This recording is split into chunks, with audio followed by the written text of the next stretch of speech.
మిత్రులారా, మీ అందరికీ సామాజిక ఉద్యమాభివందనాలు. నేను మీ తెలంగాణ శ్యామ్. భారత రాజ్యాంగ నిర్మాత, నవభారత నిర్మాత, మనందరి తలరాతలు మార్చినటువంటి మహానుభావుడు. పొద్దున్న లేస్తే మనం రాజ్యాంగ విలువలు లేకపోతే ఇటువంటి అన్నీ మాట్లాడుకుంటాం. దానికి ప్రధానమైనటువంటి కారణం మన భారత రాజ్యాంగం. పార్లమెంట్లో నరేంద్ర మోడీ గారు కూడా చెప్పారు, ఈ రాజ్యాంగమే లేకపోతే అంబేద్కర్ గారు రాజ్యాంగం రాయకపోయి ఉంటే నేను ఛాయ్ అమ్ముకునేటువంటి వ్యక్తిని ఈ దేశానికి ప్రధానమంత్రినే అయి ఉండేవాని కాదని 100 సార్లు చెప్పుకున్నాడు ఆయన. రైట్, ఓకే, ఆయన మనసులో ఏముందో తెలియదు మనకు, పైకి మాత్రం అలా చెప్పాడు. సరే, సంతోషపడదాం. ఎవరైనా ప్రజాస్వామ్య దేశంలో కింది నుంచి పైదాకా అందరూ సమానమే, సంతోషపడదాం. మనది గొప్ప ప్రజాస్వామ్య దేశం అని మనందరం పొద్దున్న లేసి చెప్పుకుంటాం, సంతోషం. ఇక్కడ సమస్య ఏంటంటే, మీరు ఇంతకుముందు వీడియోలో చూసినట్టు భారత రాజ్యాంగ నిర్మాత యొక్క చిత్రపటాన్ని, ఫోటోని పట్టపగటిలి నడి రోడ్డు మీద కాలుస్తూ ఉన్నాడు, ముర్దాబాద్ అంటా ఉన్నాడు. లేకపోతే అంబేద్కర్ ఐడియాలజీకి వ్యతిరేకంగా పనిచేస్తున్నటువంటి శక్తులు ఎవరైతే ఉన్నారో వాళ్ళందరూ అవి కాల్చేటువంటి వాళ్ళ పక్కన ఉన్నారు. వీడొక్కడే వీడియోలో వచ్చాడు. ఎవరయ్యా ఈ పని చేసింది అని అంటే, ఉత్తరప్రదేశ్లో అనిల్ మిశ్రా అనేటువంటి ఒక బ్రాహ్మణ లాయరు ఉత్తరప్రదేశ్ కోర్టులో బాబాసాహెబ్ అంబేద్కర్ గారి విగ్రహం పెట్టాలని అంబేద్కర్ ఐడియాలజీకి సంబంధించినటువంటి ఒక గ్రూప్ అంతా పోరాటం చేస్తూ ఉంటే, లేదు అంబేద్కర్ విగ్రహాలు పెట్టకూడదని వీళ్ళు పోరాటం చేస్తూ ఉన్నారు. చేసుకోవచ్చు, అది వాళ్ళ ఇష్టం. కానీ పోరాటానికి ఒక పద్ధతి ఉంటుంది. కానీ ఈ గూండాలు ఏం చేశారు, అంబేద్కర్ గారి విగ్రహాన్ని పట్టపగటిలి నడి రోడ్డు మీద లైటర్ పెట్టి అంటు పెట్టుకుంటూ ఆనందపడతా ఉన్నారు. మరి ఇటువంటి భావజాలాన్ని పెంచి పోషిస్తూ ఉంటే ఈ దేశంలో ఇంతవరకు అంటే ప్రజాప్రతినిధులే కానీ, ఎమ్మెల్యేలే కానీ, ఎంపీలే కానీ, లేకపోతే అంబేద్కర్ గారి పుణ్యాన లేకపోతే రిజర్వ్డ్ సీట్లలో ఎంపీలైన వాళ్ళే కానీ, ఎమ్మెల్యేలైనా కానీ ఒక్కరు కూడా నోరు ఇప్పట్లేరు. ఇది చిన్న సమస్య కాదు. ఇంతకుముందు అంబేద్కర్ గారి విగ్రహాలు కూల్చలేదంటే కూల్చొచ్చు, కూల్చిరు కూడా, కూలుస్తూ ఉన్నారు. మనలాంటి వాళ్ళు పోయి పోలీస్ స్టేషన్లో కంప్లైంట్ ఇస్తూ ఉన్నాం, వాళ్ళని పట్టుకొస్తూ ఉన్నారు. అటు క్షమాపణ చెప్తుండు, మత స్థిమతం లేదు, ఆ స్థిమతం లేదు, ఈ స్థిమతం లేదంటే మనం వదిలేస్తా ఉన్నాం. కానీ బీజేపీ వచ్చినాకనే ఎందుకు అంబేద్కర్ గారి విగ్రహాల పట్ల, అంబేద్కర్ గారి భావజాలం పట్ల, అంబేద్కర్ గారి ఫోటోల పట్ల, అంబేద్కర్ గారి సిద్ధాంతం పట్ల, కంప్లీట్గా అంబేద్కర్ గారి పట్లనే ఇంత విషం ఎందుకు చిమ్ముతా ఉన్నారు కొంతమంది పర్టికులర్ ఐడియాలజీ కలిగినటువంటి వ్యక్తులు? నరేంద్ర మోడీ గారి అధికారంలోకి వచ్చిన తర్వాతనే ఎక్కువ అంబేద్కర్ గారి విగ్రహాలు ధ్వంసమైనవి. ఎందుకు? పైకు మేమే అంబేద్కర్ వాదులం, కాంగ్రెస్ పార్టీ అంబేద్కర్ని ఓడించింది, మేమేమో ఓన్ చేసుకున్నాం, కుల నిర్మాణం కోసం మేమే పనిచేస్తూ ఉన్నాం, సర్వమత ప్రజలందరినీ మేము గౌరవిస్తాం, మాకు కుల భేదం లేదు, మత భేదం లేదు, మనమంతా భారతీయులు అంటే, మరి భారతదేశానికి రాజ్యాంగం రాసినటువంటి భారత రాజ్యాంగ నిర్మాత చిత్రపటాన్ని కాలుస్తూ ఉంటే ఎందుకు నోరు ఇప్పట్లేదా మీరు? ఎందుకు మాట్లాడట్లేరు నరేంద్ర మోడీ గారు? ఎందుకు మాట్లాడట్లేరు అమిత్ షా గారు? ఇప్పుడు అందరి చేతులలో రాజ్యాంగాలు పెడతా ఉన్నారు కదా. నా బండిలో కూడా రాజ్యాంగం ఉంది, మీకు చూపిస్తా వీడియో అయిపోయిన తర్వాత. ఎందుకు ఇంత విషం జిమ్మాల్సినటువంటి అవసరం ఏమొచ్చింది చెప్పండి? అంబేద్కర్ గారిని దేవుడిగా భావించాడు. నేనైతే దేవుడిగానే భావిస్తాను. నాకు దేవుడు, అరే నాయనా, మీకు తెలియకపోతే తెలుసుకునే ప్రయత్నం చేయండి రా. మాకు బాబాసాహెబ్ అంబేద్కరే భగవంతుడు. నాకు నచ్చని దేవుని నేను ఎక్కడన్నా కూల్చానా?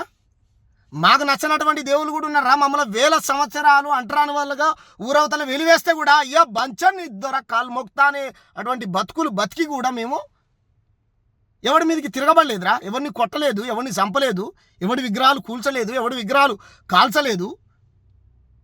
పక్కన ఆంధ్రాకు సంబంధించినటువంటి బాలసుబ్రహ్మణ్యం విగ్రహం తీసుకొచ్చి మా తెలంగాణ నడిబొడ్డున అసెంబ్లీ ముంగడ పెడుతుంటే పెట్టకండి అయ్యా, ఇక్కడ మా తెలంగాణ వీరుల విగ్రహాలు పెట్టుకోవాలి, వాళ్ళని మేము స్మరించుకోవాలని ప్రజాస్వామ్య పద్ధతిలో పోరాటం చేసాము తప్ప బాలసుబ్రహ్మణ్యం విగ్రహాన్ని కూలుస్తామనో కాలుస్తామనో మేము ఎక్కడైనా స్టేట్మెంట్స్ ఇచ్చామా? లేదే. మరి ఇంత ధైర్యం ఎక్కడి నుంచి వచ్చింది వీళ్ళకు? చెప్పండి ప్రజలారా, ఇది రాజ్యాంగాన్ని అవమానించినట్టు కాదా? ఇది 140 కోట్ల భారతీయులను అవమానించినట్టు కాదా? ఇది రాజ్యాంగాన్ని తగలబెట్టినట్టు కాదా? ఇది 140 కోట్ల ప్రజలు ఈ రాజ్యాంగం ద్వారా బ్రతుకుతున్నటువంటి ప్రజల్ని కాల్చినట్టు కాదా? ఈ రాజ్యాంగాన్ని కూల్చినట్టు కాదా? ఈ రాజ్యాంగాన్ని, ఈ దేశాన్ని అవమానించినట్టు కాదా?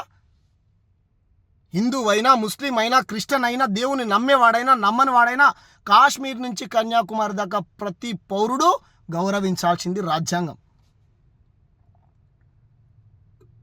రాజ్యాంగ విలువలు మనకు తెలియకపోయినా సరే మనం రాజ్యాంగాన్ని గౌరవించాలి.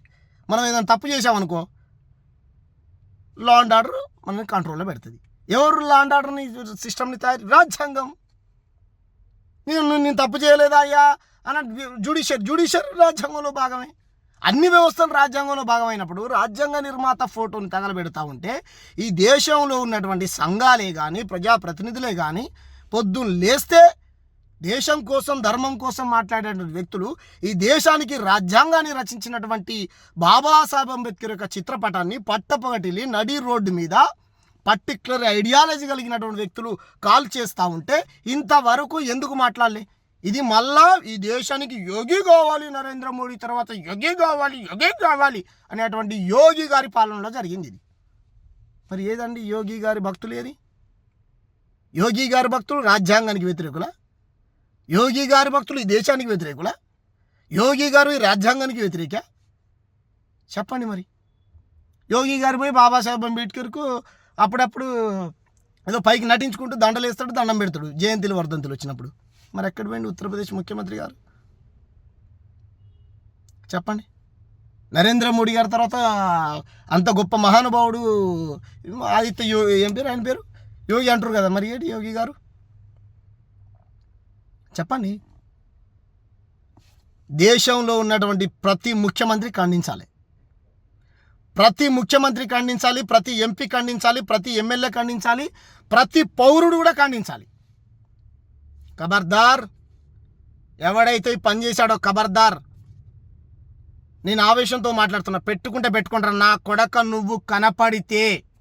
నువ్వు గనక కనపడితే ఏ చేత్తోనైతే నువ్వు బాబాసాహెబ్ అంబేద్కర్ ఫోటోని తగలబెట్టావో ఆ చెయ్యిని ముక్కలు చేస్తారా? ముక్కలు చేస్తా. నీ చెయ్యి లేకుండా చేస్తా. ఖబర్దార్ కొడుకు అనుకుంటున్నావేమో నువ్వు. ఎవడనుకుంటున్నావురా? మాకు బువ్వ పెట్టినోడ్రా. మీ ఇండ్లకి రానిచ్చిండ్రా, మీ గుళ్ళకి రానిచ్చిండ్రా. ఎన్ని దాడులురా. ఎస్సీ ఎస్టీ అట్రాసిటీ చట్టం ఉన్నా మా పైన దాడులే. మా పిల్లలు ఇంకో పిల్లల్ని పెళ్లి చేసుకున్నా మా పైన దాడులే. మేము అందమైన బట్టలు వేసుకున్నా మా పైన దాడులే. మీసాలు పెంచుకున్నా మా పైన దాడులే. బండెక్కి తిరిగినా మా పైన దాడులే. కారులో తిరిగినా మా పైన దాడులే. అందమైన బిల్డింగ్ కట్టుకున్నా మా పైన దాడులే.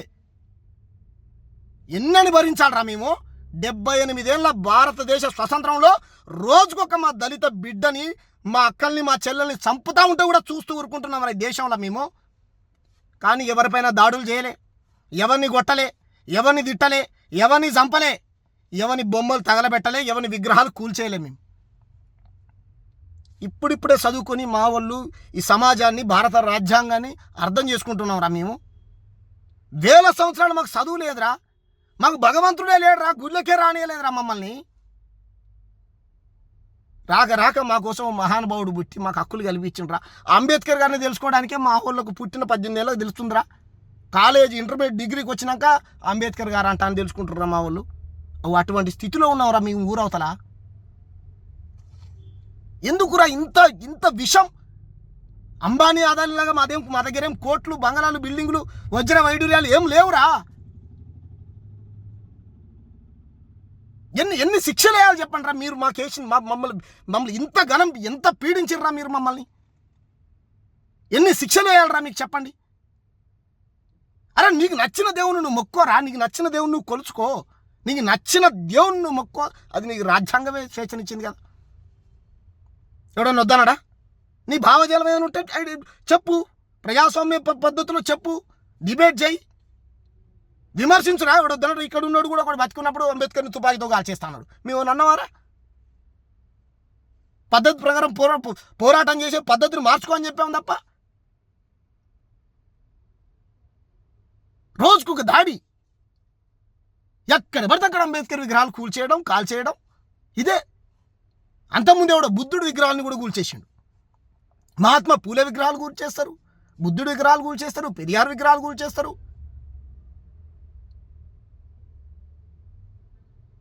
ఏందిరా మీరు అసలు?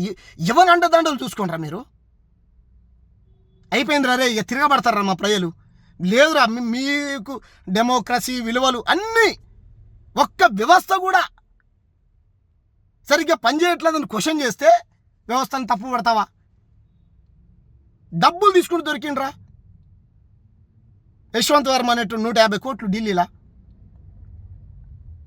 ఏ వ్యవస్థ స్వచ్ఛందంగా ఏ ఇండిపెండెంట్గా పనిచేయాల్సినటువంటి సంస్థలు ఇట్లా పనిచేయట్లేవు.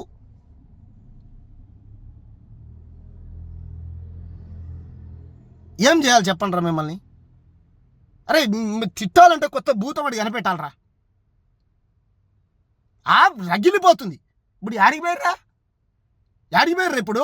వాడు ఇప్పుడు మాట్లాడుతున్నాడు, వాడు ఉస్మాన్ యూనివర్సిటీ నుంచి. ఆడిపోయినారు రే, నీ మస్తు కోపం వచ్చింది కదా. నాకు చాలామంది దళితులు ఫ్రెండ్స్ ఉన్నారు, ఆయన ఫ్రెండ్స్ ఉన్నాడు, వీళ్ళు ఫ్రెండ్స్ ఉన్నారు. ఏదిరా మరి ఫ్రెండ్స్ ఉంటే? రాజ్యాంగ నిర్మాతను అవమానించింది కారా. రాజ్యాంగ నిర్మాత చాలామంది ప్రజాప్రతినిధులు సందర్భం దొరికినప్పుడల్లా మైకులు పట్టుకొని అంబేద్కర్ గారు ఒక కులానికో కొన్ని వర్గాలకు పరిమితం కాదు అధ్యక్ష, అందరికీ అధ్యక్ష. మరి ఆడున్నావు అధ్యక్ష, ఆడబండుకున్నావు అధ్యక్ష, లే అధ్యక్ష. అది అందరి మహనీయుడు ఆయన. మరి ఆయన విగ్రహాన్ని, ఆయన ఫోటోని కాల్ చేస్తూ ఉంటే నేను నోరిప్పమైంది అధ్యక్ష, నోరిప్పాలి. ఖండించండి. భారతదేశంలో ఉన్నటువంటి ప్రతి పౌరుడు ఖండించాలి. సిగ్గుపడాలరా మనం.